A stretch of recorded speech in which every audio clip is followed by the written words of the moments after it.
பார்த்தீங்கன்னா வந்து காலைல 6 மணிக்கு வந்தது. சாயந்தரம் 6 மணி ஆயிடுச்சு. சீட்டு, உள்ள பாத்ரூம் எல்லாத்தையும் வச்சாச்சு.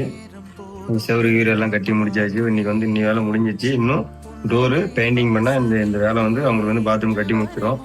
நாளைக்கு வந்து பெயிண்டிங்கும் வந்து டோரும் மாட்டிடுவோம். அவங்களுக்கு வந்து கூடிய சீக்கிரம் பாத்ரூம் கட்டி கொடுத்து ஓப்பன் பண்ணிடலாம். கண்டிப்பா வீடியோ வந்து ஷேர் பண்ணுங்க. நிறைய பேர் பார்ப்பாங்க, உதவி பண்றவங்க நிறைய பேர் இருப்பாங்க. இன்னும் ஒரே ஒரு உதவி, இந்த பசங்களுக்கு வந்து ட்ரெஸ் வாங்கணும், சாப்பாடு பொருள் 1 மாசம் எல்லாம் வாங்கணும். உங்களால் முடிஞ்சா உதவி பண்ணுங்க. அப்படி உதவி பண்ண முடியல 4 பேருக்கு ஷேர் பண்ணுங்க.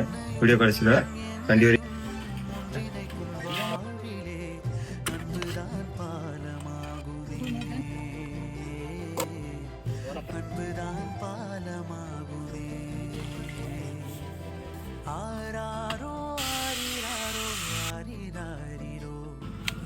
யார் யாரோ செய்த அன்பால் நெஞ்சம் பூத்ததோ எல்லா நாள்